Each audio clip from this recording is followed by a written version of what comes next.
Okay जी। तो आज का जो टॉपिक है वो है तो आर्किटेक्चर स्टाइल्स ही हैं। तो आज हम स्टाइल्स पढ़ेंगे, उसमें एक है सर्विस ओरिएंटेड आर्किटेक्चर। फिर उसके बाद इसी का ही एक वेरिएंट है माइक्रो सर्विसेज, उसको देखेंगे। और उसके बाद फिर क्लाउड को थोड़ा सा जस्ट बेसिक सा इंट्रोडक्शन देख लेंगे कि क्लाउड पे काम कैसे होता है, क्लाउड पे कैसे, क्लाउड का क्या आर्किटेक्चर है, क्लाउड किसे कहते हैं, और इसको थोड़ा सा हम डिस्कस कर लेंगे। इससे पहले तक हमने डिफरेंट आर्किटेक्चर स्टाइल्स पढ़े, और जो इसको एक सीक्वेंस में रखने का भी एक मकसद था कि पहले रेस्ट पढ़ा दिया जाए, उसके बाद फिर हम सर्विसेज की तरफ जाते हैं। तो रेस्ट आर्किटेक्चर को थोड़ा सा आप लोग माइंड में रखें, उसको थोड़ा सा। वो इसलिए कि आगे चल के सर्विसेज में भी अगर हम देखें तो हम रेस्ट एपीआईज की या वेब सर्विसेज की या रेस्टफुल एपीआईज या रेस्टफुल सर्विसेज, इसका वर्ड बार बार हमें नजर आएगा। अच्छा, सर्विस ओरिएंटेड आर्किटेक्चर। अब इसमें जो जिस चीज़ को हमने समझना है वो ये है सर्विस, कि ये अब सर्विस क्या चीज़ है। ठीक है, इसको ज़रा सा हम देखते हैं। अच्छा, पहले तो जी सर्विस को समझते हैं कि सर्विस क्या है और ये आर्किटेक्चर हमें कहता क्या है। तो सर्विस ओरिएंटेड आर्किटेक्चर बेसिकली हमें ये कहता है कि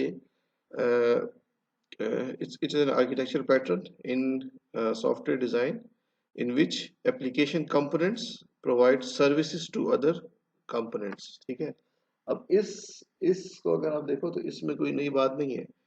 किसी जिस आर्किटेक्चर स्टाइल को भी देखो तो उसमें आपके पास ऐसा ही होता है कि आपके पास एक कंपोनेंट है और दूसरा कंपोनेंट को वो कोई सर्विस दे रहा है। ठीक है, नॉर्मल भी होता है। तो फिर इस डेफिनेशन का मतलब क्या हुआ या फिर क्या, तो इसके लिए जरूरी है कि हम पहले ये सर्विस को समझे कि ये सर्विस एक जनरल सा वर्ड है। जब भी कंपोनेंट ए कंपोनेंट बी के दरमियान कम्युनिकेशन हो रही है तो हम कहते हैं ये सर्विस दे रहा है। लेकिन यहाँ पे सर्विस क्या चीज़ है उसको भी थोड़ी देर में हम देखते हैं। ठीक है, एक इसका जो सर्विस ओरिएंटेशन का जो एक मेन प्रिंसिपल है, जो सर्विस को आम सर्विस से डिफर करता है, वो ये है कि इन सर्विस ओरिएंटेशन हम ये कहते हैं कि जो सर्विसेज हैं they must be independent of any product, vendor और टेक्नोलॉजी। अब इसका क्या मतलब है, देखिए इसका मतलब ये है कि जो जिसको हम सर्विस कह रहे हैं, ठीक है, लेट्स से ये आपके पास जो कंपोनेंट वन है इसको हम कह रहे हैं ये सर्विस वन है। ठीक है, तो इसके लिए ये है कि ये एक तो इंडिपेंडेंट होना चाहिए, किससे, किसी भी प्रोडक्ट से या वेंडर या टेक्नोलॉजी। इसका मतलब ये है कि आपने सर्विस वन किसी भी टेक्नोलॉजी को यूज करके या किसी भी प्रोग्रामिंग लैंग्वेज को यूज करके आपने बनाई है। लेट्स से पीएचपी में आपने बनाई है ये लैंग्वेज, सर्विस वन आपने पीएचपी में बनाया है। ठीक है, अभी जब पीएचपी में एक सर्विस बनी है तो नॉर्मली हम ये देखते हैं कि इसको यूज करने के लिए भी हमें क्या होगा, दूसरे एंड पे जो ये कंपोनेंट टू है, ये जो सर्विस टू है, ये भी पीएचपी में होनी चाहिए ताकि इनके दरमियान कम्युनिकेशन हो सके। ठीक है, एक सिंपल सा सिनारियो ये बता। लेकिन सर्विस ये कहता है कि जब आप एक कंपोनेंट को सर्विस कहते हो तो उसके लिए फिर ये जरूरी नहीं कि आप उसको इस पे बाउंड कर दो कि अगर हमने सर्विस पीएचपी में बनाई है तो आपको ये सर्विस यूज करनी है, तो आप भी जो आपका जो दूसरा कंपोनेंट है जिसको जिसको इसकी सर्विस चाहिए तो वो भी पीएचपी में बने। नहीं, ये रिस्ट्रिक्शन नहीं है। हम करते क्या है, जब हम सर्विस बनाते हैं, ठीक है, तो उसके लिए उसका जो रिस्पांस है, जैसे रेस्ट रेस्ट में हमने देखा था ना, ये रेस्ट में जो हम रिस्पांस देते हैं, रेस्ट एपीआई को जब हिट किया जाता है तो वो जो रिस्पांस आता है वो किस फॉर्म में आता है। हाँ, एक्सएमएल एंड जेसन, वही बात यहाँ पे भी है। अच्छा, हमने कहा था कि रेस्ट एपीआईज में हमें जो यूनिफॉर्म इंटरफेस की बात की थी, यहाँ पे भी वही बात है कि आप सर्विस बनाओ किसी भी लैंग्वेज में, ठीक है, और उसका जो रिस्पांस है, लाइक जब भी कोई उस सर्विस को यूज करना चाहे तो उसको रिस्पांस किस में दोगे आप, एक्सएमएल में या जेसन। एक्सएमएल से ज्यादा भी जेसन यूज होता है, वो एक अलग डिबेट है कि क्यों होता है, लेकिन जेसन ठीक है। अब जेसन में रिस्पांस देने से फायदा क्या होगा, जेसन में रिस्पांस देने से फायदा ये होगा ये जो हमने बात की कि the service must be independent of any product vendor और टेक्नोलॉजी। अब हमें कोई इशू नहीं कि सर्विस वन जो है वो किस प्रोग्रामिंग लैंग्वेज से बनी है, और हम जो सर्विस टू जो जो हम हमारा जो कंपोनेंट है जो सर्विस वन से कुछ सर्विस ले रहा है वो किस कंपोनेंट में बना है। दोनों डिफरेंट लैंग्वेजेस से बने हो कोई इशू नहीं, स्टिल दे कैन कम्युनिकेट। तो ये आपके पास सर्विस की बेसिक सी बातें ये हैं कि हम किसी भी कंपोनेंट को, लेट्स से, तो सर्विस हम तब कह रहे हैं जब वो रिस्पांस आपको ऐसे फॉर्मेट में दे जो कि यूनिफॉर्म हो और हर कोई उसको क्या कर सके, अवेल कर सके। अगर अगर ये रिस्पांस जो है, लेट्स से इस सर्विस वन को कोई रिक्वेस्ट आती है और वो उसका रिस्पांस पीएचपी लैंग्वेज में ही देता है, तो फिर हम उसको क्या कर रहे हैं, हम उसको लिमिट कर रहे हैं। ये सर्विसेज सिर्फ पीएचडी का, तो ये सर्विसेज सिर्फ पीएचपी के यूजर्स के लिए है, ठीक है। जब आपने उसको जनरलाइज करना है हर किसी के लिए, तो फिर आप उसका जो रेस्ट में जो बात की थी ना, वही ये तो रेस्ट रेस्ट के लिए आप अक्सर देखो तो रेस्टफुल सर्विस का वर्ड भी यूज होता है, ठीक है। रेस्टफुल सर्विस का वर्ड भी यूज उसके लिए होता है। तो ये दोनों थोड़ी सी मिलती जुलती चीजें हैं, ठीक है। हाँ, रेस्ट में एक और जो एम्फेसिस था वो था स्टेटलेस पे, सही है ना, कि वो स्टेटलेस होनी चाहिए। अब सर्विस में हम ये नहीं कह सकते कि भाई ये स्टेटलेस होगी, ये हमारी मर्जी की, हम इसे स्टेटस रखते हैं, या तो अगर रस्ट की गाइडलाइन फॉलो करते हैं तो कम्प्लीटली इसे स्टेटस रखिए, और अगर स्टेटस नहीं भी रखते तो तब भी यूनिफॉर्म इंटरफेस हमने रखना है। सारे प्रिंसिपल रस्ट के फॉलो नहीं कर रहे, लेकिन वो यूनिफॉर्म इंटरफेस वाला प्रिंसिपल जो है वो हम यहाँ पे फॉलो कर रहे हैं, और सर्विस का जो रिस्पॉन्स है वो हमने एक्सएमएल या जेसन ऐसे फॉर्मेट में देना है जो कि कॉमन हो, ठीक है। अच्छा, अब ये सारी बातें मैंने बता दी, कुछ और इसके साथ बातें हैं, ठीक है। उसको भी ज़रा से यहाँ पे देख लेते हैं, ठीक है। कुछ और फीचर्स जो सर्विस ओरिएंटेड आर्किटेक्चर के साथ हमें नज़र आते हैं यहाँ, जो जिसके बारे में जो बातें की जाती हैं उसको डिस्कस कर लेते हैं। नंबर वन इज़ के a service is a self contain, self describing and modular piece of software that performs a specific business functions, ठीक है। तो अगेन आई वुड से कि ये तो एक फिर जनरलाइज सी जेनेरिक सी डेफिनेशन है कि हर कंपोनेंट या आर्किटेक्चर में हम मॉड्यूलर अप्रोच की तरफ जाते हैं, यहाँ पे भी वही बात हो रही है। अच्छा, अब ये यहाँ पे दो वर्ड्स यूज हुए बल्कि तीन हुए हैं, सेल्फ कंटेन्ड, सेल्फ डिस्क्राइबिंग, ठीक है। इसका क्या मतलब है? सेल्फ कंटेन्ड का मतलब ये है कि this implies that service include all that is needed to get them working, ठीक है। ये इस तरह से है कि हम जैसे कि अ, हमने पढ़ा था कपलिंग एंड कोहेजन, ठीक है, याद है। तो हम कहते हैं कि आपके कंपोनेंट्स जो है वो या क्लास है कंपोनेंट्स, उसमें कोहेजन ज़्यादा हो, ज़्यादा कोहेसिव हो। तो कोहेसिव ज़्यादा होने से क्या मतलब होता है? कोहेसिव ज़्यादा होने से ये मतलब ये होता है कि एक सर्विस को अपना काम करने के लिए जो जो भी फंक्शंस वगैरह चाहिए वो उसको उसी कंपोनेंट के अंदर मिल जाए, बजाय इसके कि वो किसी दूसरे कंपोनेंट को क्या करे, रिक्वेस्ट करे। दूसरे कंपोनेंट को रिक्वेस्ट करने से कपलिंग रेट थोड़ा सा क्या होता है, बढ़ जाता है। तो यहाँ पे भी इन्होंने यही जनरल सी बात की, सेल्फ कंटेनेंस या सेल्फ कंटेन, इस सर्विस को जो कुछ चाहिए वो उसको उसी में ही मिल जाए, ठीक है, उसी में ही सर्विस ज़्यादा उस पर डिपेंडेंट ना हो, ठीक है। अगेन आई वुड से कि ये डिपेंडेंसी होती है, ठीक है। सर्विस दूसरी सर्विस को यूज करती है, ठीक है, लेकिन जितना कम करे वो हमारी कोशिश होती है। अच्छा, self describing means that they have interfaces that describe their business functionalities। ये अगेन बड़ी जनरल सी बात है कि डेफिनेटली एक सर्विस का एक इंटरफेस होगा जिसके थ्रू, अगर इंटरफेस नहीं होगा तो उसको फिर हम सर्विस कह ही नहीं सकते, कोई दूसरी उसको यूज नहीं कर सकेंगे। और वो इंटरफेस कैसा होगा? वो इंटरफेस कुछ इस तरीके से होगा कि उस इंटरफेस को जब लेट से हम उस इंटरफेस के थ्रू हम जब कम्युनिकेट कर रहे हैं तो उसका रिस्पांस आपको एक्सएमएल या जेसन में देना होगा। इस बात को याद रखना है। अगर ये यूनिफॉर्म इंटरफेस वाली बात नहीं है तो फिर आप उसको एक जनरलाइज सर्विस नहीं कह सकते, फिर वो सर्विस सबके लिए नहीं है, ठीक है। और मॉड्यूलर का मुझे बताने की ऐसा ज़रूरत नहीं है, मॉड्यूलर आप सबको पता है। एग्जाम्पल देख लें अब सर्विसेज की कि कहाँ कहाँ हम इसको देख सकते हैं, ठीक है। अब देखिए, ऑनलाइन शॉपिंग करते हैं, ठीक है। तो ऑनलाइन शॉपिंग करने के लिए जब हमें पेमेंट करनी होती है तो वो जो ऑनलाइन शॉपिंग का जो वेंडर है वो पेमेंट को या ट्रांजेक्शन को करने के लिए किसी और कंपनी की क्या लेते हैं, सर्विस लेते हैं, ऐसा ही है ना, ठीक है। अब वो पेमेंट हम क्रेडिट कार्ड डेबिट कार्ड के थ्रू कर रहे हैं, तो लेट्स से बैंक की सर्विस, पेपाल है या कोई और वो है तो उसकी सर्विस ली जाती है, ठीक है। एक ही एग्जांपल होगी। दूसरी एग्जांपल आपके पास, आप ये देखो कि बैंक्स में आप देखो, ठीक है, बैंक्स में आप देखो, आपने ये खुद भी ये चीज़ एक्सपीरियंस की होगी, let's say you have an account in a bank,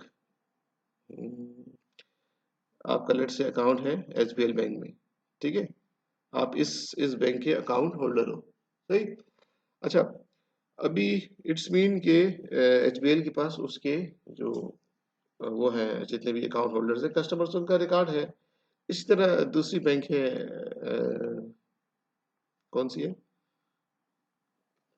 ABL, elite bank कह लो, ठीक है, अल्फला कह लो, डिफरेंट बैंक्स कह रहे हैं, हर उनके अपने यूजर्स हैं।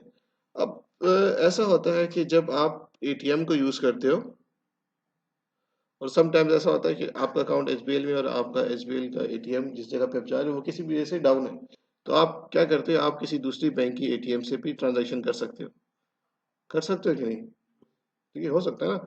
अब आप देखो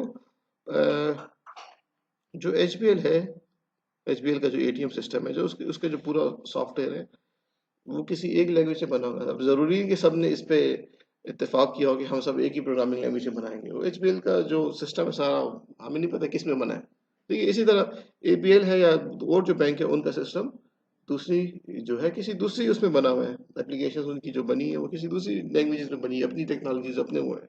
लेकिन आप जब एपीएल या किसी दूसरी अल्फला बैंक से आप ट्रांजैक्शन कर रहे हो, ठीक है, तो उस वक्त क्या होता है, उस वक्त ये हमें सर्विस का कंसेप्ट नजर आता है कि अब जब आपने एचबीएल के पास तो उनके सर्वर के पास तो हमारा सारा रिकॉर्ड है, लेकिन बैंक अल्फला के पास हमारी सारी डिटेल्स नहीं है। तो जब हम लेट से अपना डेबिट कार्ड वगैरह वहाँ पे एटीएम में यूज़ करते हैं, ठीक है, तो फिर वो पिन अथेंटिकेशन, ठीक है, और फिर वो जो ट्रांजैक्शन करने के लिए वो जो अमाउंट विड्रा करना चाहता है, तो अब यहाँ पे वो बैंक उस दूसरी बैंक से क्या ले रही है, सर्विस ले रही है कि भाई ये यूजर आपका है और इसकी इंफॉर्मेशन को आप क्या करो, आप वैलिडेट करो, ठीक है, आप बताओ कि भाई इतने अमाउंट इसके अकाउंट में है कि नहीं, हमें इसको ये विड्रा करना चाहिए कि नहीं, ठीक है, और फिर वो अपना कुछ एडिशनल चार्ज करते हैं, ठीक है, थोड़ा सा ही होता है कि थोड़ा सा ही।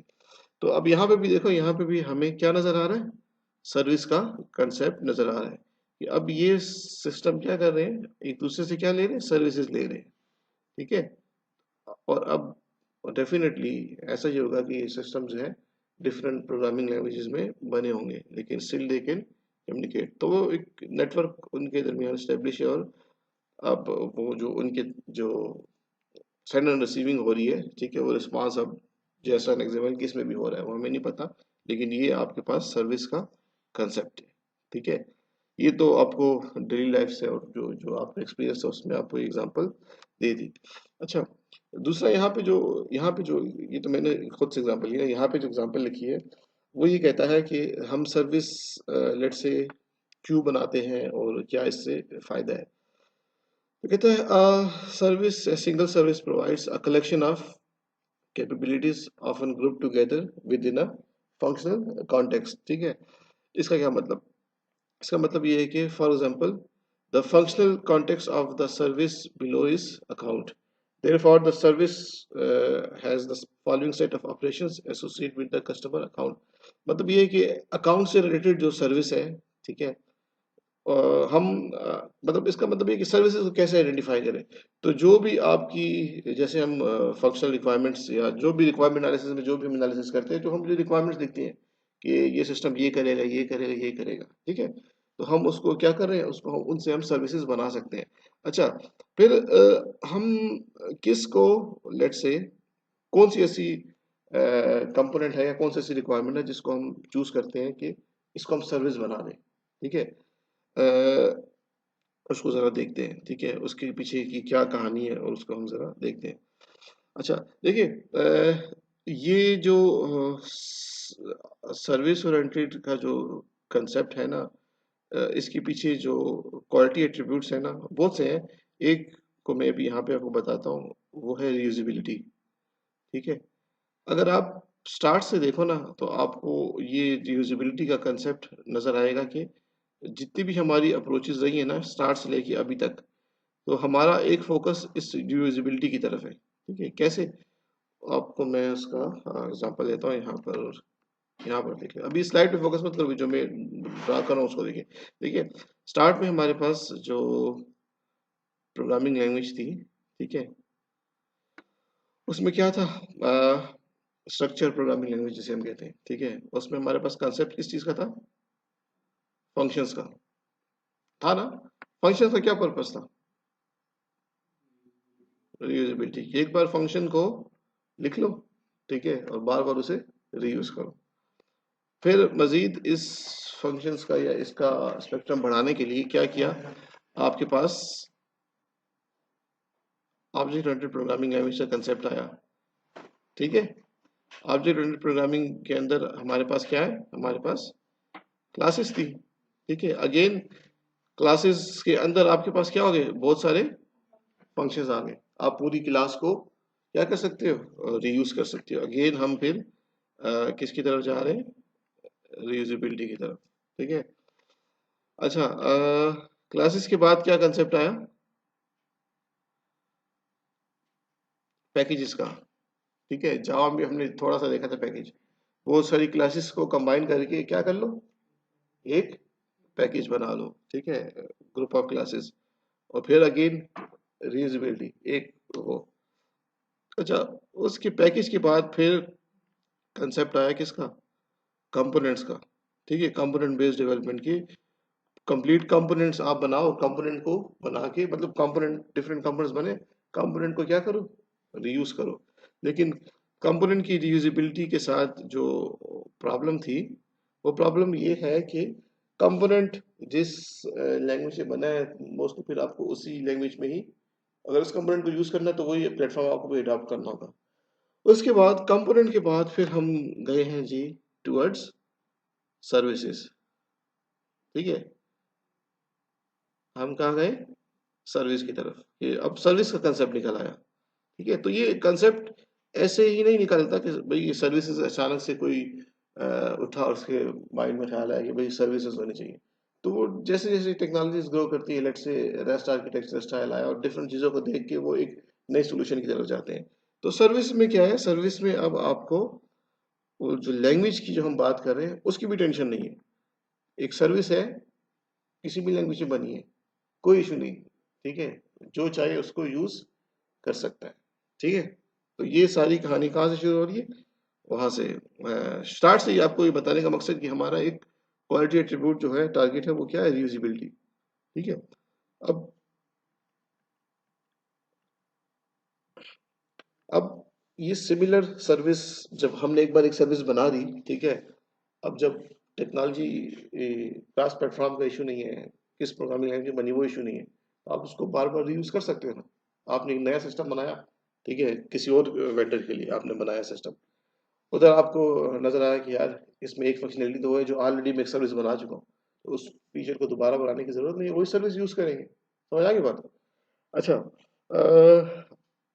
यहाँ पे बैंकिंग की एग्जांपल ये लिखी है कि imagine that we have several there are several areas of banking applications to deal with the current balance of an existing customer, and more than often the get current balance functionality is repeated in various applications within a banking environment। अच्छा, ये वही बात है जो अभी मैंने आपको की कि एक सर्विस जो है, जो हमें लग रहा है कि जो एक फीचर जो है, जो हमें लग रहा है कि जो बहुत ज्यादा, जिसकी जो बहुत ज्यादा यूज होगा और डिफरेंट बैंक के डिफरेंट एप्लीकेशंस के अंदर। ठीक है, तो हम बजाय इसके कि हम रिडंडेंट प्रोग्रामिंग करें, ठीक है, रिडंडेंट प्रोग्रामिंग का मतलब ये है कि बैंक की जो डिफरेंट मॉड्यूल्स हैं या डिफरेंट ब्रांचेस हैं, हर उसमें सेम चीज अगेन अगेन डिप्लॉय करें, तो हम उसको एक सर्विस बना देंगे। ठीक है, ये आप एक एग्जांपल दिए, और अब हर कोई उसको यूज कर सकेगा।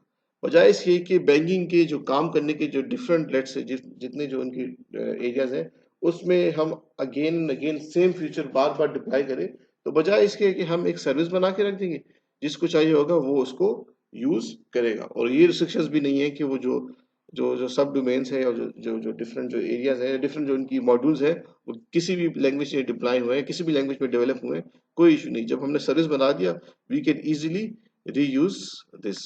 ठीक है, यहाँ तक कोई इशू है? सर्विस का कंसेप्ट समझ आ गया? ठीक है, ये सर्विस को, या सर्विस को हम सर्विस तब कहेंगे जब वो इंडिपेंडेंट होगी। ठीक है, वो जनरल सी कुछ बातें थी, और इंडिपेंडेंट होने के साथ उसका जो इंटरफेस है वो यूनिफॉर्म होना चाहिए, ताकि हर कोई उसको यूज कर सके। ठीक है, ये एक और एग्जांपल है सर्विस की। ठीक है, कि जैसे जैसे कंपोनेंट है ना, कंपोनेंट वैसे ही सर्विसेज है।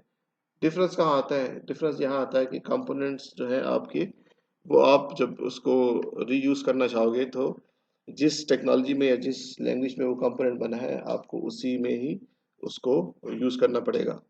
सर्विसेज में ये चीज़ नहीं है। ठीक है, सर्विसेज आपने एक दफ़ा बना दी किसी भी प्रोग्रामिंग लैंग्वेज में, तो आप देखो अभी अच्छा, सर्विसेज के बाद फिर हम जाते हैं माइक्रो सर्विसेज की तरफ। तो फिर देखेंगे कि माइक्रो सर्विसेज क्या चीज़ है। तो आजकल जो लेटेस्ट डेवलपमेंट ट्रेंड है, ठीक है, तो वो ये माइक्रो सर्विसेज है। सर्विस ओरिएंटेड आर्किटेक्चर के हम देखेंगे कि क्या कुछ उसमें शॉर्टकमिंग्स थी। ठीक है, ऐसी कोई मेजर शॉर्टकमिंग नहीं थी, लेकिन बस डे बाय डे इम्प्रूवमेंट की तरफ जा रहे हैं। तो हम देखेंगे ये सर्विस ओरिएंटेड आर्किटेक्चर में क्या एक वो लिमिटेशन है, तो उसकी वजह से ये माइक्रो सर्विस का कंसेप्ट आया, जो अभी थोड़ी देर में चल के हम देखते हैं। ठीक है, अच्छा, कुछ और चीज़ें यहाँ पे डिस्कस कर लेते हैं, जो कि आप अगर सर्विस ओरिएंटेड आर्किटेक्चर को सर्च करोगे तो आपको अक्सर लिटरेचर में उसमें नज़र आएंगी। ठीक है, सिंपल जनरल सी बात है, इससे कोई खास वो नहीं है। सर्विस कंज्यूमर, सर्विस कंज्यूमर का मतलब क्या है? जो सर्विस को यूज करना चाहता है। ठीक है, सर्विस प्रोवाइडर जो सर्विस प्रोवाइड करेगा। अच्छा, इस तरह से है कि यहाँ पे एक डायरेक्टरी का कंसेप्ट है, सर्विस डायरेक्टरी। ठीक है, सर्विस डायरेक्टरी का मतलब ये है कि लेट से कोई कंपनी है, ठीक है, वो डिफरेंट सर्विसेज प्रोवाइड करती है। लेट से सिक्योरिटी की सर्विस प्रोवाइड करती है। ठीक है, ये इसकी सिक्योरिटी की बात कर रहा हूँ, ये सिस्टम की साइबर सिक्योरिटी की, जिसमें ये है कि लेट से अब बैंकिंग में जो ट्रांजैक्शंस होती हैं, ठीक है, तो वो ट्रांजैक्शंस करने के लिए किसी दूसरी कंपनी की सर्विस लेते हैं। ठीक है, और वो सर्विस का काम ये है कि वो इन ट्रांजैक्शंस की मॉनिटरिंग करते हैं, ताकि ये ट्रांजैक्शन सिक्योर वे में हो सके। ठीक है, तो अब वहां पे वो सर्विस ले रहा है। तो कहने का मतलब, कोई अगर कंपनी है वो डिफरेंट सर्विसेज दे रही है, तो उसकी एक सर्विस डायरेक्टरी होगी। ठीक है, जिसमें वो सारी सर्विसेज के बारे में सारी इन्फो रखेगी। तो जो जो सर्विस कंज्यूमर है, वो क्या करेगा, वो इस डायरेक्टरी में सर्च करेगा कि ये कंपनी क्या क्या सर्विसेज दे रही है, क्या सर्विस का इंटरफेस है, क्या रिक्वायरमेंट्स है, और ये उसको यूज करेगा। तो ये आपको जनरल सी वो डायग्राम है। ठीक है, ऐसा इसमें कोई है नहीं। अच्छा, सर्विस ओरिएंटेड आर्किटेक्चर के अगर एलिमेंट्स देखें, ठीक है, कि उसमें उसमें क्या क्या चीज़ें हमें नज़र आती है, तो वो ये है कि सर्विस ओरिएंटेड आर्किटेक्चर को अगर ब्रेक डाउन करो, तो उसमें आपको एक फ्रंट एंड नज़र आएगा, उसमें आपको एक सर्विस नज़र आएगी, सर्विस रेपोजिटरी और सर्विस बस। सर्विस बस क्या चीज़ है, इस पे भी अभी थोड़ी देर में इस पे हम बात करते हैं। अच्छा, सर्विस को आप देखो तो सर्विस की कोई अपनी इम्प्लीमेंटेशन होगी। इम्प्लीमेंटेशन से मतलब कुछ उसमें कोड होगा, कुछ वो सर्विस कर रही होगी। ठीक है, उस सर्विस का कॉन्ट्रैक्ट, कॉन्ट्रैक्ट मीन कि कैसे यूज करना है। ठीक है, और क्या दो सर्विसेज जब आप इसमें कम्युनिकेट करिए, तो क्या मतलब किस बेस पे करेंगी, बाकी सारी जो लेट से सर्विस को यूज करने की क्या चार्जेस है। अब जैसे क्लाउड सर्विसेज को हम यूज करते हैं, तो उसके अपने कुछ कुछ कॉन्ट्रैक्ट में कुछ बातें होंगी जो हमें फॉलो करनी है। अच्छा, उसका इंटरफेस और इम्प्लीमेंटेशन में देखो, इम्प्लीमेंटेशन में आपके पास लॉजिक और डेटा, अगेन ये एक जनरल सी चीज है, ऐसे ऐसे कोई इसमें चीज नहीं है। ठीक है, अच्छा, अच्छा, ये इसी तरह की है, ये एक फ्लो बताया हुआ है। ठीक है, इसको स्लाइड को स्किप करिए। ठीक है, इस पे आते हैं, ईएसबी। ठीक है, एंटरप्राइज सर्विस बसेस। अब ये क्या चीज है? ठीक है, ये ये कहता है कि यहाँ पे अगर आप देखो, इस तरफ लेफ्ट साइड पे और राइट साइड पे, तो आपको वैसे पिक्चर में देखो तो आपको कौन सी पिक्चर अच्छी लग रही है इन टर्म्स ऑफ, आप कह लो कि लो कॉम्प्लेक्सिटी? कौन सी? फर्स्ट वाली, लेफ्ट वाली की राइट वाली? राइट वाली। ठीक है, क्यों? उसको लेफ्ट फील्ड को देख के लग रहा है कि एक तो नाम उसका स्पैगेटी लिखा हुआ है, और यहाँ पे ये है कि आपको जब आपके पास इस तरह डिफरेंट लेट्स से जो आपको जो कंप्यूटर्स नजर आ रहे हैं, जैसे आप सर्विस कंसिडर करो, कुछ सर्विस कंज्यूमर्स होंगे, कुछ सर्विस को कुछ सर्विस प्रोवाइडर्स होंगे। तो अगर हम कोई इस तरह से मिडलवेयर प्लेटफॉर्म यूज नहीं करते, तो फिर हमें इस तरह से डिफरेंट कनेक्शन स्टैब्लिश करने होंगे। ठीक है, अब लेट्स से ये सर्विस है, इस सर्विस का शायद इसे इससे भी कुछ सर्विस चाहिए होगी, इस कंपोनेंट से भी कुछ सर्विस चाहिए होगी, इस कंपोनेंट से भी कुछ सर्विस चाहिए होगी। ठीक है, अब हर सर्विस के एंड पे हमें उतने ही कनेक्शंस क्या है स्टैब्लिश करने पड़ेंगे कि सर्विस की इन इनके साथ नहीं गए इसके, तो ये एक तरह से बहुत ही कॉम्प्लेक्स आपका सिस्टम बन जाएगा। इसको इसको इसमें जो फॉल्ट को रेक्टिफाई करना वो भी बहुत ही मुश्किल होगा, पता ही नहीं चलेगा कि कहाँ प्रॉब्लम आ रही है, इतनी गड़बड़ सी बन जाएगी।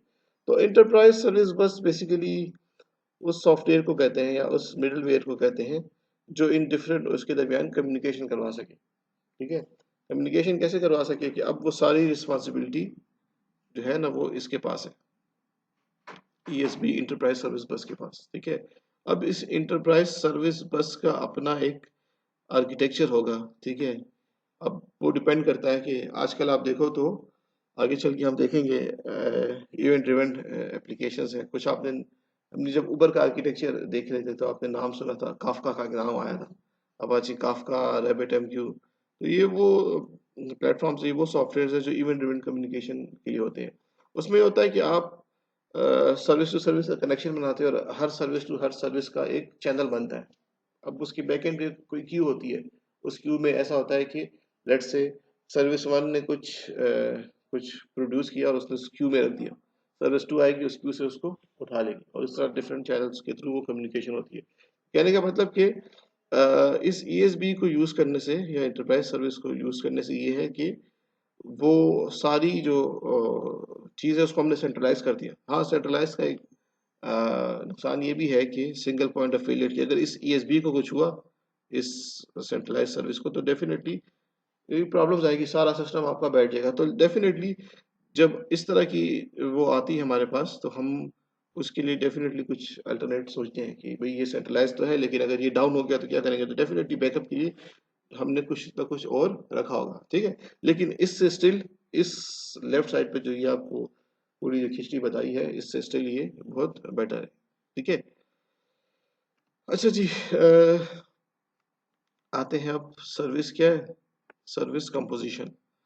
अब सर्विस कंपोजिशन का क्या मतलब है? सर्विस कंपोजिशन का मतलब ये है कि अ, एक सर्विस है, ठीक है, वो दूसरी सर्विस से कंपोज होकर बनती है, या एक सर्विस से दूसरी सर्विस को यूज करिए। तो ये कंपोजिशन कैसे होती है, इसकी अगेन कुछ दो डिफरेंट लिटरेचर में दो डिफरेंट वो है टेक्निक्स है, उसको हम देख लेते हैं। ठीक है, कंपोजिशन की जरूरत कब पड़ती है? जैसे ये एग्जांपल है आपके पास बुक स्टोर की। ठीक है, तो ये एग्जांपल नहीं, किसी भी और एग्जांपल को ले लो, एक प्रोसेस को कंप्लीट करने के लिए हमारे पास लेट्स से डिफरेंट एक्शंस होते हैं, या इवन सिस्टम में भी आपके पास अगर फ्लेक्स को देख लो, तो आपको रोल नंबर असाइन करने से पहले लेट्स से पहले ये चेक किया जाता है कि भाई इसके ड्यूज वगैरह जो क्लियर है कि नहीं। ठीक है, फिर दूसरा ये चेक किया जाता है एकेडमिक्स में कि फेल में तो नहीं, रोल नंबर उसको दे सकते हैं कि नहीं। फिर तीसरा कुछ और चेक किया जाएगा। तो इसी तरह हम डिफरेंट जो ऑपरेशंस कर रहे हैं, तो इसी तरह सर्विस में भी एक सर्विस को जब लेट से कुछ कोई रिक्वेस्ट आती है, तो उसकी रिक्वेस्ट को आंसर करने के लिए शायद हो सकता है कि वो कोई एक दो सर्विसेज से कुछ सर्विस ले, उनसे रिस्पांस है, फिर इसको फाइनल रिस्पांस दे। ठीक है, तो इसे कहते हैं सर्विस कंपोजिशन। डेफिनेटली इस तरह से आपके पास होगा। अब सर्विस कंपोजिशन में दो तरह की फिर अगेन लिटरेचर में आपको ये चीजें नजर आती है। एक को कहते हैं सर्विस ऑर्केस्ट्रेशन, और एक को कहते हैं सर्विस कोरियोग्राफी। ठीक है, तो ये जो वर्ड्स है ना, ऑर्केस्ट्रेशन एंड कोरियोग्राफी, ये वो जो म्यूजिकल वर्ल्ड में जो जो ये टर्म्स यूज होती है ना, ठीक है, ये वहीं से ये लिए गए हैं। ठीक है, ऑर्केस्ट्रा वो होता है, वो आपने अक्सर देखा होगा, वो जो म्यूजिक म्यूजिक प्ले कर रहे हैं तो एक बंदा होता है जो उनको इंस्ट्रक्ट करता रहता है। ठीक है, तो यहाँ पे भी सर्विस ऑर्केस्ट्रेशन का मतलब ये है कि हम एक सेंट्रलाइज एक सर्विस को यूज करते हैं, ठीक है, एक सेंट्रलाइज सर्विस को यूज करते हैं, और इस सर्विस की ये रिस्पॉन्सिबिलिटी होती है कि वो बाकी सारी सर्विसेज के दरमियान क्या देखेगी, कम्युनिकेशन करवाएगी, ठीक है। सर्विस ए जो है वो सर्विस बी को डायरेक्ट कुछ मैसेज सेंड रिसीव नहीं कर सकती, वो क्या करेगी, इसको सर्विस ए और सर्विस बी के दरमियान जो कनेक्शन स्टैब्लिश है वो इस सेंट्रलाइज सर्विस के थ्रू स्टैब्लिश है, तो इसे कहते हैं ऑर्केस्ट्रेशन, ठीक है। ऑर्केस्ट्रेशन में क्या होगा, आपके पास एक सर्विस होगी, ठीक है, उस सर्विस का काम जो होगा वो इन सारी सर्विसेज के दरमियान क्या करेगी, कंपोजिशन करवाएगी या कम्युनिकेशन करवाएगी, ठीक है। अच्छा, इसके बारे में अगेन फिर ये कहते हैं कि अगर ये सेंट्रलाइज सर्विस आपके पास डाउन हो जाए या सारा लोड आपके पास इस कंपोजिट सर्विस पे होता है, ठीक है, तो उसके दूसरे एंड पे फिर एक और अप्रोच जो है वो बताई गई कि अगर ऑर्केस्ट्रेशन पसंद नहीं है तो फिर क्या करें, कोरियोग्राफी, ठीक है। तो कोरियोग्राफी क्या होती है, कोरियोग्राफी में वैसे क्या होता है, एक बार लेट्स से वो जो ये कंसेप्ट उस तरह म्यूजिक वर्ल्ड से लिए गए, तभी मैं एग्जांपल भी वहाँ की तरह आप लोग कहोगे कि ऐसी की क्लास में क्या म्यूजिक की और डांस की और उसकी बातें करें, तो वो जो जो डांसर्स होते हैं वो जब लेट्स से उनको कोरियोग्राफ किया जाता है या आपने सुना, फिर उसके बाद एक बार कोरियोग्राफ कर लिया तो उसके बाद रन टाइम पे उनको बताने वाला कोई नहीं होता, ठीक है, वो खुद वो जो दो लेट्स से अगर कपल है तो उन्होंने खुद क्या करना होता है, हर किसी को पता है उसकी जॉब कि मैंने क्या करना है, मैंने क्या करना है। इसी तरह कोरियोग्राफी में भी आपके पास इसी तरह होता है कि अब कोई हम सेंट्रलाइज सर्विस, अब अच्छा इससे इसकी भी फिर दो वेरिएशन है, ठीक है। एक तो आपको ये नजर आ रही है, ठीक है, वो ये है कि इसमें कोई सेंट्रलाइज वो नजर आपको नहीं आ रहा, क्या सेंट्रलाइज सर्विस कोई आपको नजर नहीं आ रही, ठीक है। हर सर्विस का दूसरे एंड के साथ क्या एक कनेक्शन है, ठीक है, हर सर्विस को पता है कि मुझे क्या करना है, सही है। इसका मसला ये हो जाता है कि फिर अगेन वो नंबर ऑफ कनेक्शन जो है वो बहुत ज्यादा बनाने पड़ जाएंगे, ये तो सर्विसेज चार हैं तो चलो हैंडल हो जाएगा, अगर अगर ये सर्विसेज बहुत ज्यादा हो जाए और इस तरह उनके कनेक्शंस बहुत ज्यादा हो तो फिर वो स्पैगेटी वाली सिचुएशन बन जाएगी। तो फिर इसके लिए उन्होंने इस कोरियोग्राफी के लिए उन्होंने ये कहा कि आप इसके बीच में एक थोड़ी सी अभी जो मैं बात कर रहा हूँ थोड़ी सी कंफ्यूजिंग है, ठीक है, मैं भी जब एमएस में रिसर्च कर रहा था तो इन चीज़ों को लेके काफ़ी कंफ्यूज था, लेकिन वो फिर वक्त के साथ साथ दूर हो गई। ये कहते हैं कि आप यूज़ करो क्या, एक प्लेटफॉर्म या एक मिडलवेयर, जैसे मैंने अपाची काफका या रैबिट एमक्यू की बात की, ये वो सिस्टम्स हैं, ठीक है, जो इवेंट ड्रिवन कम्युनिकेशन को हैंडल करते हैं। और यहाँ पे ऐसा होता है कि लेट्स से ये सर्विसेज हैं आपके पास, सर्विस वन, सर्विस टू, ठीक है, और इसी तरह आपके पास और सर्विसेज है। तो यहाँ पे ये जो सॉफ्टवेयर है जो मैंने मिडल में रखा है, ये हमें क्या करता है, ये हमें डिफरेंट चैनल्स बना के देता है, ठीक है। Service one two service two का चैनल यहाँ पे होगा, सर्विस थ्री से सर्विस फोर का चैनल यहीं पे होगा।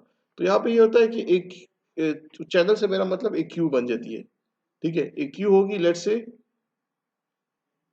क्यू नंबर वन, इसका काम ये है कि ये वन और टू के दरमियान कम्युनिकेशन को देखेगी। सर्विस वन ने कुछ लेट से कुछ इवेंट हुआ, उसने कुछ यहाँ पे कुछ प्लेस किया, और वो प्लेस किसके लिए किया, अब उसके कंज्यूमर के लिए। सर्विस टू जो है वो इस क्यू को देखेगी और क्या करेगी, यहाँ से वो क्या कर लेगा, यहाँ से वो जो क्यू में जो भी उसके लिए इंफॉर्मेशन है वो उठा के उसको यूज करेगा। इसी तरह अगर सर्विस वन है और थ्री के दरमियान है तो इसकी अपनी क्या होगी, क्यू होगी, ठीक है। तब अब देखो यही चीज यहाँ पे एक सेंट्रलाइज सॉफ्टवेयर तो हमने यूज किया है, लेकिन वो जो कनेक्शन है ना वो क्या है, इसी तरह है, जैसे जैसे यहाँ पे नजर आ रहे हैं ना, समझ मेरी बात समझ आइए कि नहीं, जैसे इस सर्विस ज्योग्राफी में आपको एक service A to service B का इंडिपेंडेंट एक लिंक नजर आ रहा है ना, इसी तरह वो लिंक यहाँ पे इस सॉफ्टवेयर के थ्रू बनाया गया है। बात समझ आ गई, ठीक है।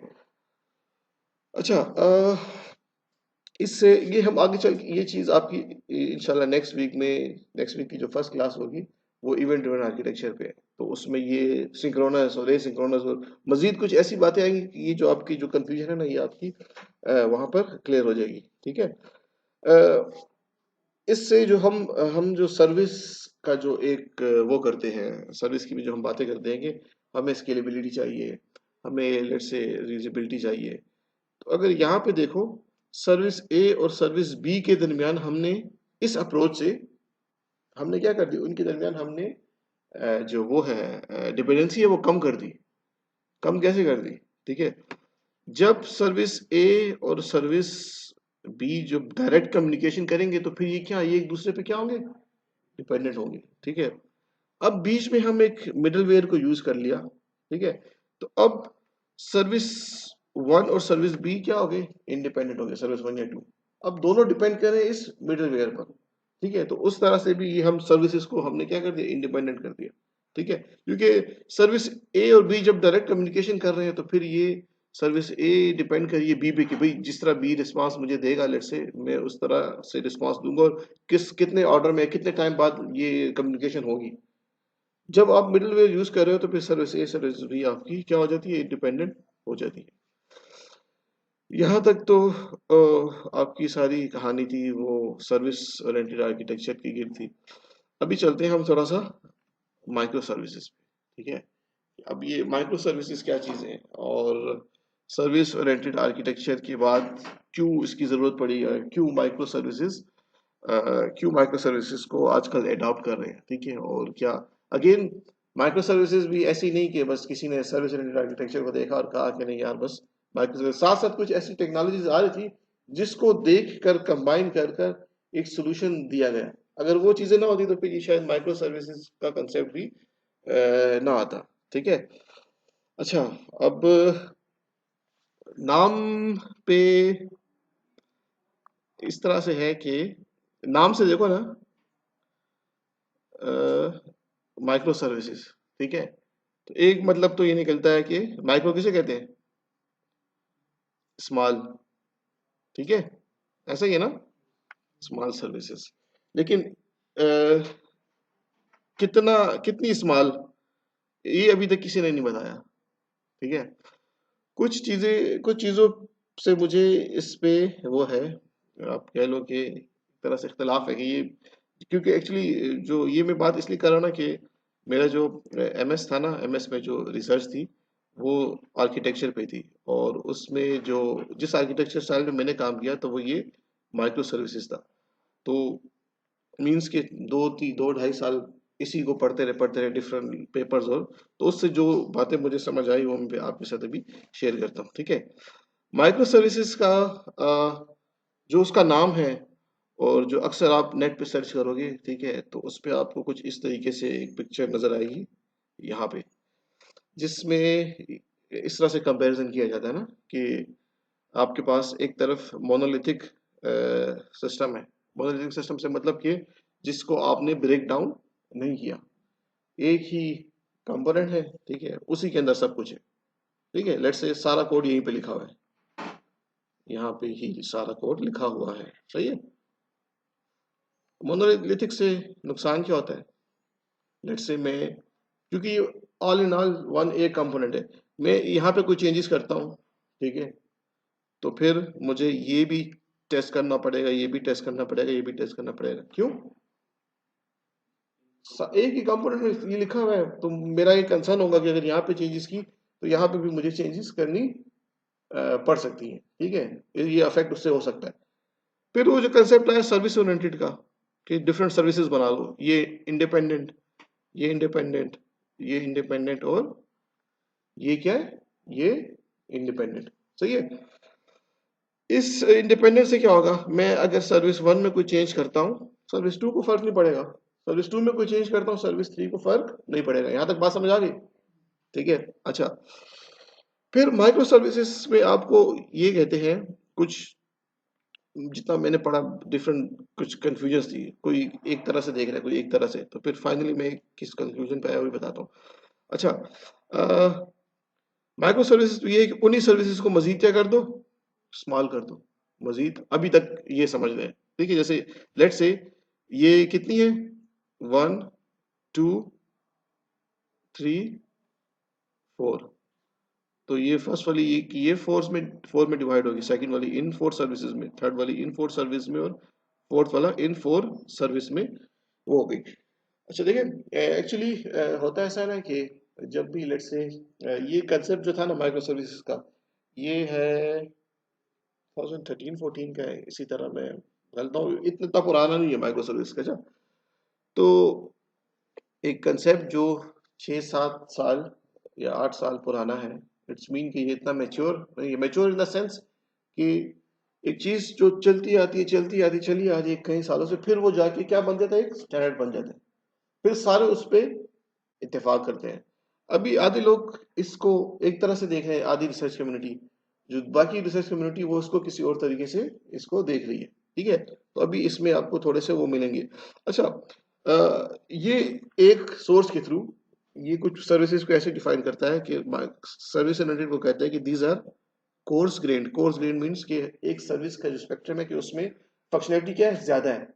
माइक्रो सर्विस को कहता है दीज आर फाइन ग्रेन, कि उसमें जो फंक्शनैलिटी है वो क्या है, कम है, क्योंकि उसको आपने फर्दर ब्रेक डाउन कर दिया। ठीक है, ये एक एक बात ये कर रहे हैं। ठीक है, दूसरी यहाँ पे आप देखो इस पिक्चर को। ठीक है, कुछ लोग इस तरह से प्रेजेंट करते थे सर्विस ओरिएंटेड आर्किटेक्चर को, कि सर्विस ओरिएंटेड आर्किटेक्चर को वो कहते हैं कि still there is some limitation and there is some coupling.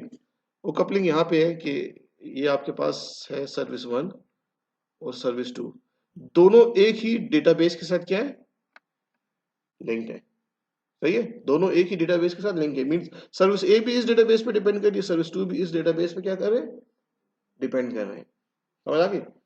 अब कहते हैं कि हम लोग कहते हैं कि सर्विस को ज्यादा से ज्यादा क्या करें, इंडिपेंडेंट करें, लेकिन यहाँ पे सर्विसेज इस पॉइंट पे आके क्या हो जाती है, लिंक हो जाती है। अगर आपने सर्विसेज ज्यादा की है यहाँ पे, लेट्स से सर्विस 3 यहाँ पे ऐड कर दी, ठीक है, लेकिन स्टिल वो इस डेटाबेस के साथ लिंक है। माइक्रो सर्विस वाले क्या कहते थे कि आप क्या करो, आप हर सर्विस को इंडिपेंडेंट करो। ठीक है, कि वो किसी भी काम के लिए किसी दूसरे पे डिपेंड ना करे, करे तो बहुत रेयर केसेस में। ठीक है, यहाँ पे आप देखो, हर सर्विस को लेके एमएस मींस हर माइक्रो सर्विसेज को लेके आपको उसका अलग से क्या नजर आ रहा है, डेटाबेस। ठीक है, अलग से क्या नजर आ रहा है, डेटाबेस। सही है। अच्छा, अभी सारी बात को कंक्लूड करता हूँ। अच्छा, कि मैं आपको क्या बताना चाह रहा हूँ। ठीक है, जैसे यहाँ पे देखो, आपके पास हर सर्विस का अलग से क्या है, डेटाबेस डेटाबेस डेटाबेस। और माइक्रो सर्विसेज के वो क्या है, ठीक है, कि फ्रीक्वेंटली डेवलपमेंट हो सके या डिप्लॉयमेंट। ठीक है, इंडिपेंडेंट डिप्लॉयमेंट, इंडिपेंडेंट डेवलपमेंट और इंडिपेंडेंट सर्विसेज।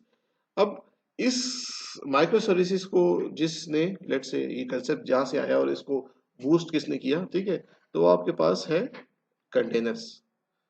ठीक है, कंटेनर्स पे हमने थोड़ी सी बात की थी ना डॉकर्स पे, कि हम डॉकर्स को एंड में जाके देखेंगे।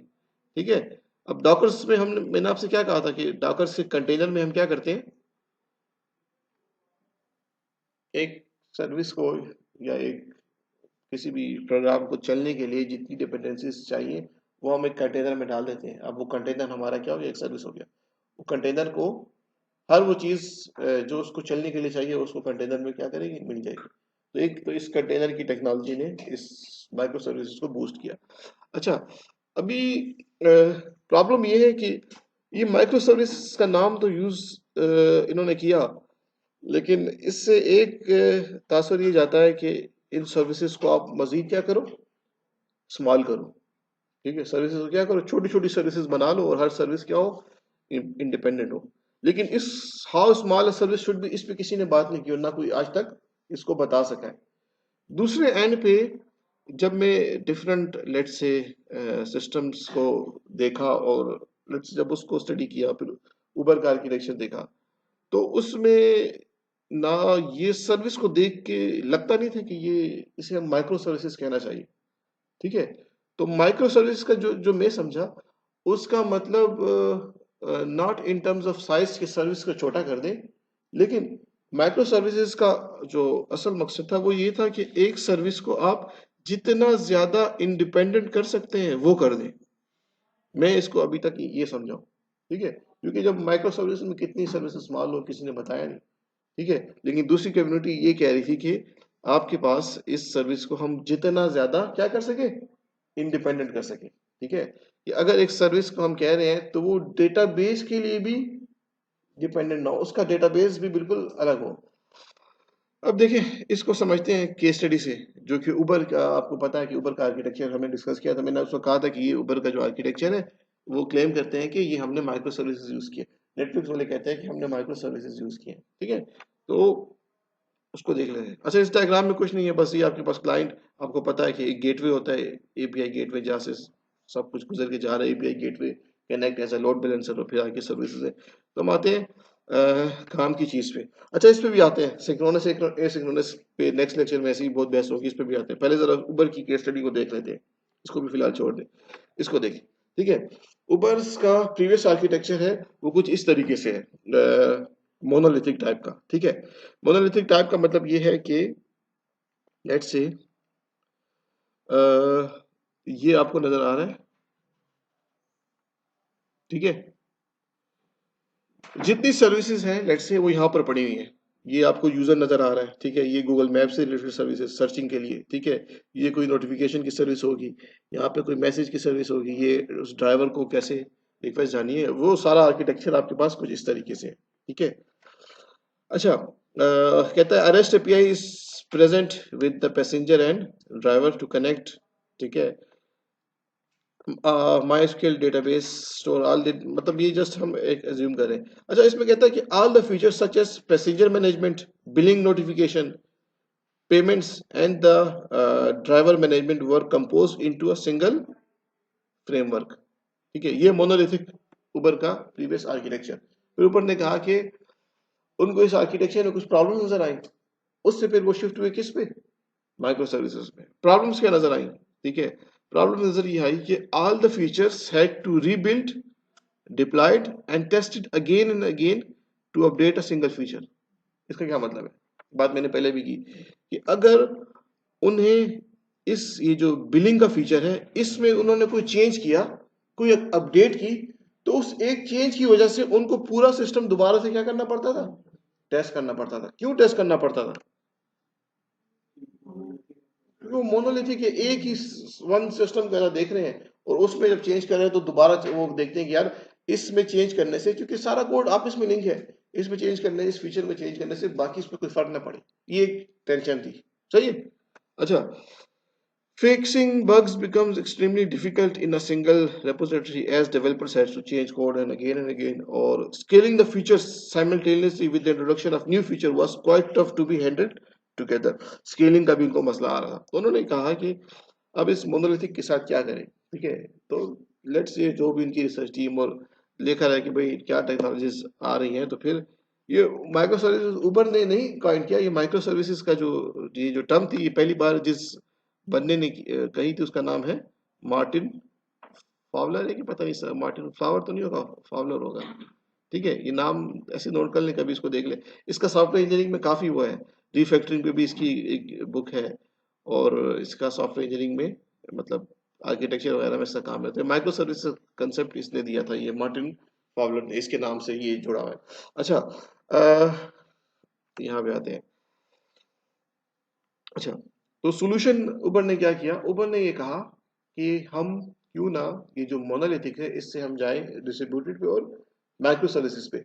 उन्होंने हर एक को क्या कर दिया, एक सेपरेट सर्विस बना दी, ठीक है। यहाँ पे आप देखो, यहाँ पे है पैसेंजर मैनेजमेंट, ठीक है, और है डिफरेंट चीजें लिखी हैं, ड्राइवर मैनेजमेंट, और पता नहीं हो तो ये नजर भी नहीं आ रहा, ट्रिप मैनेजमेंट और वगैरह वगैरह, डिफरेंट क्या बना दी, सर्विसेज बना दी।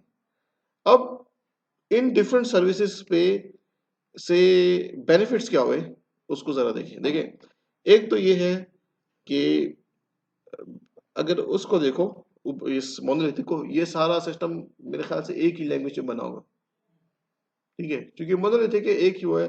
अच्छा, यहाँ पे देखो, अब यहाँ पे चूंकि सर्विसेज कर दी, अब हम नंबर वन इस चीज से हम निकल गए कि एक सर्विस की कुछ, हर सर्विस की अपनी कुछ रिक्वायरमेंट्स हैं। और लेट्स से ये जो ट्रिप मैनेजमेंट है, जिसमें हम गूगल की एपीआई लेट्स से यूज करते हैं, या वो डिस्टेंस कैलकुलेट कर रहा है, तो इसमें हमें ऐसा, लेट्स से मैं एग्जांपल दे रहा हूँ कि हमें लगता है कि भाई इसके में हमें जावा को यूज करना बहुत बेस्ट है।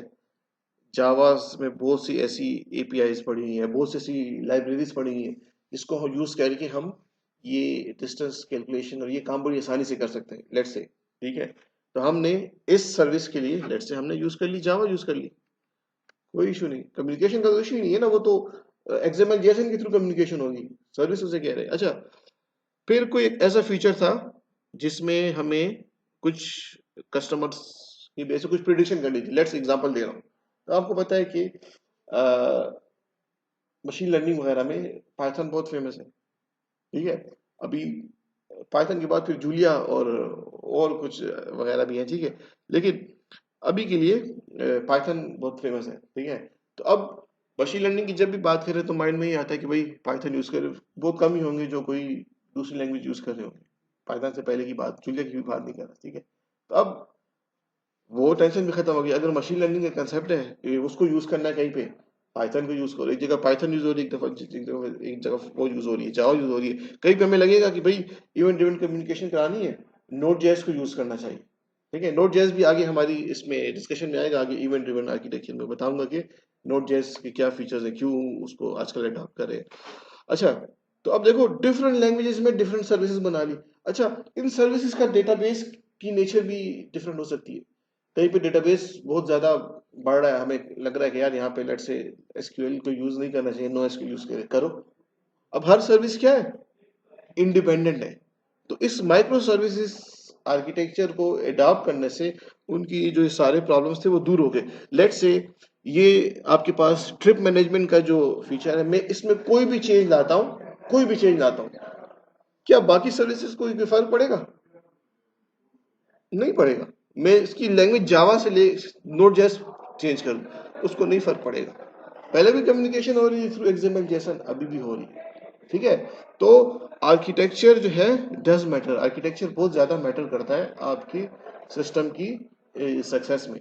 ठीक है, अगर ये माइक्रो सर्विसेज आर्किटेक्चर लेट से अडॉप्ट ना करें तो फिर वो ये प्रॉब्लम है। ठीक है, वो प्रॉब्लम उनको फेस करनी पड़ेगी। तो उन्होंने क्या किया, वो इस माइक्रो सर्विस आर्किटेक्चर उन्होंने अडॉप्ट किया।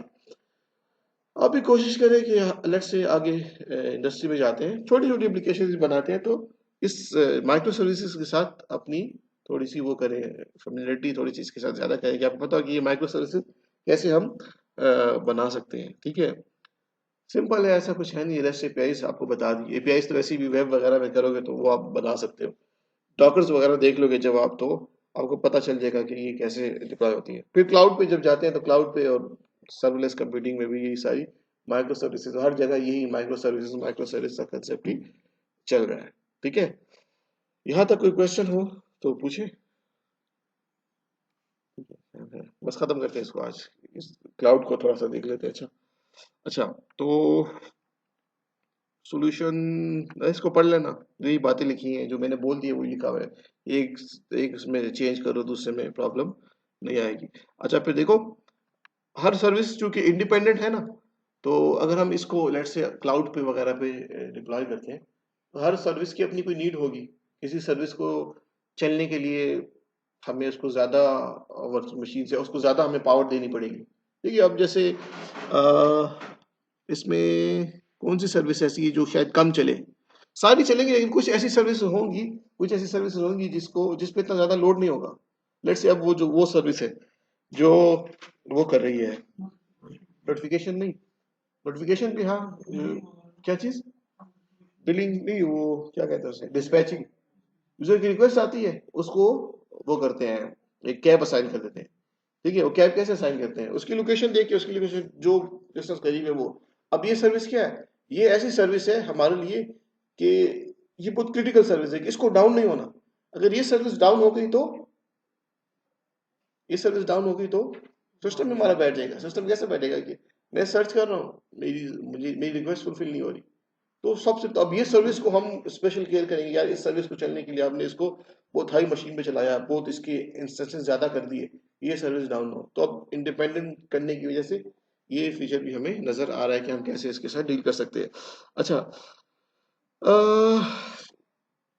डिकम्पोजिशन ऑफ माइक्रो सर्विसेज आप लोग खुद ही देख लो, कुछ भी नहीं है। जस्ट यहाँ पे ये पॉइंट ऐड किया है कि डिकम्पोजिशन ऑफ माइक्रो सर्विस का मतलब ये नहीं है आप फीचर के हिसाब से देखते हो। Product catalogue, this can be one service. Inventory, this can be one service. Order, ये एक अलग सर्विस हो सकती है, और वगैरह वगैरह। आते हैं क्लाउड पे, बस थोड़ी सी स्लाइड्स हैं, इसको खत्म करते हैं कि क्लाउड क्या चीज है। ठीक है, क्या चीज, बहुत हो गया, बस 2-3 स्लाइड्स इसको खत्म करते हैं ना, आगे नेक्स्ट उस पर क्यों नहीं छोड़ते। और लेक्चर भी पूरा रिकॉर्ड हो रहा है, हो जाएगा, और बस इससे जान छुटेगी। अच्छा, क्लाउड कंप्यूटिंग, जस्ट कितनी स्लाइड्स है, 4 स्लाइड्स है। ठीक है, अच्छा, क्लाउड से पहले अगर लेट्स से क्लाउड नहीं था या क्लाउड ना होता, तो हमें एक एप्लीकेशन को डिप्लॉय करने के लिए, ठीक है, हम तो ऐसे भी सर्विस सर्वर्स वगैरह वो लेते हैं, लेकिन अगर आपको अपना एक सिस्टम बनाना है, ठीक है, तो आपको क्या करना पड़ता है, आपको एक हार्डवेयर परचेज करना है। ठीक है, फिर आप उसको इंस्टॉल वगैरह करोगे, उसको सब कुछ उसकी मैनेजमेंट वगैरह, और उस पर फिर आप उस सर्वर पे आपने अपना सिस्टम लेट्स से क्या किया, डिप्लॉय किया। उस पर टाइम लगेगा, एफर्ट लगेगी, आपकी इलेक्ट्रिसिटी लगेगी, उस सर्वर को हर वक्त ऑन रखना है, और एक बंदा रखोगे जो उसको देखे, प्रॉब्लम्स आएगी, फिर उसको ट्रबल शूट करना, एक्सपर्टीज चाहिए, बहुत काम चाहिए। ठीक है, तो फिर आपके पास क्लाउड का कंसेप्ट आया। डिफरेंट बड़े बड़े जो जाइंट्स है, IBM भी इसमें इन्वॉल्व है, AWS, अजूर माइक्रोसॉफ्ट का है, गूगल, ठीक है, और भी बहुत से हैं। ठीक है, तो फेमस जो है सबसे, जो सबसे ज्यादा जो आगे चल रहा है, जो नए नए ट्रेंड लेट से ला रहा है, वो आपके पास ये AWS है। ठीक है, AWS अभी टॉप पर, Amazon वेब सर्विस। ठीक है, Amazon कुछ साल पहले देखो तो ऐसा लगता था कि ये तो ई कॉमर्स की साइट है जहाँ पे बस कुछ हर चीज आपको मिल जाती है, लेकिन ये पूरी वो है, भलाए भलाए। तो ये आपको क्लाउड की सर्विसेज दे रहे हैं। ठीक है, क्या सर्विस दे रहे हैं, कि आपको अब अपना हार्डवेयर परचेज करने की जरूरत नहीं है, आप क्लाउड पे जाओ, अपना अकाउंट बनाओ, आप क्या कर सकते हो, आप वो मशीन दे सकते हैं in the form of virtual machines. आप स्टोरेज, कुछ फ्री सर्विसेज भी है, आखिर में टाइम मिला तो मैं आपको बताऊंगा, अकाउंट वगैरह बना के फ्री सर्विस भी, फ्री स्टोरेज भी आपको मिलते हैं, आप यूज करो, कितने 1 साल तक तो होती है फ्री। ठीक है, अच्छा, अब यहाँ पे क्या करना होगा, क्लाउड पे, क्लाउड हमें डिफरेंट सर्विसेज दे रहा है। ठीक है, कौन कौन सी सर्विस है, उसे हम कहते हैं infrastructure as a service, platform as a service, and software as a service. ठीक है, सॉफ्टवेयर एज अ सर्विस में आप देख लो, गूगल की एक्सेल शीट हम यूज करते हैं ना, एक्सेल शीट ऑनलाइन करते हैं ना। ठीक है, तो वो क्या है, हमें अपने सिस्टम में सॉफ्टवेयर इंस्टॉल करना पड़ा, एक्सेल यूज कर रहे हैं ना, तो क्या कर रहे हैं, सॉफ्टवेयर एज अ सर्विस। ठीक है, तो वो क्लाउड पर है, गूगल के उस पे हम उसको यूज कर रहे हैं। ठीक है, इंफ्रास्ट्रक्चर क्या चीज है, इंफ्रास्ट्रक्चर का मतलब ये है कि अब आपको इंफ्रास्ट्रक्चर आपका क्या होता है, आपको एक सिस्टम चाहिए, उसमें रैम चाहिए, हार्ड ड्राइव चाहिए, ठीक है, स्टोरेज के लिए CPU पावर चाहिए, वो आपको क्या दे रहे हैं, क्लाउड दे रहे हैं। तो अब आपको हार्डवेयर को, इंफ्रास्ट्रक्चर को मैनेज करने की जरूरत नहीं है, आप वहां पे अपनी मशीन्स को देखोगे, और वहां पे आप अपनी क्या करोगे, एप्लीकेशंस को डिप्लॉय करोगे। ये आपका सिंपल जनरल में बता रहा हूँ, ये आपका क्या है, क्लाउड का कंसेप्ट है। ठीक है, क्लाउड की अपनी एक फिर दुनिया है, फिर उसका अपना एक वो है। ठीक है, उसपे अपना एक कोर्स लेस हो सकता है, क्लाउड पे कैसे होता है ये। और क्लाउड के बाद भी फिर एक और उसका एक वेरिएंट है, सर्वलेस कंप्यूटिंग, सर्वलेस आर्किटेक्चर। तो बहुत सी चीजें हैं। ठीक है, तो डिटेल में मैं इस पे नहीं जा रहा, लेकिन जस्ट क्लाउड का आपको आइडिया दे दिया, फिर क्लाउड पे आप काम करना अगर स्टार्ट करो तो कैसे करोगे। ठीक है, अह, ठीक है जी, यहाँ तक था। आप लोग कोई क्वेश्चन हो तो आप लोग पूछ सकते हैं। ठीक है, तो ये service oriented, micro services, cloud, rest, ठीक है, अलग अलग चीजें, लेकिन लिंक है इनका आपस में। ठीक है, तो बस करंट यही चल रहा है। अच्छा, ये माइक्रो सर्विसेज, क्लाउड, सर्वलेस, ये चीजें आपके पास चल रही हैं। ठीक है, इन इन चीजों के साथ आप वो करो। क्या चीज, क्लाउड कंप्यूटिंग आप लोग पढ़ रहे हैं कहाँ पे? अच्छा अच्छा, parallel and distributed computing, PDC में पढ़ रहे हैं। ठीक है, वो तो कंप्लीट क्लाउड कंप्यूटिंग नहीं होगी, बस एज अ एक डिटेल में पढ़ रहे हैं। अच्छा अच्छा अच्छा, सही है, फिर तो इशू नहीं होगा, फिर तो अच्छा है।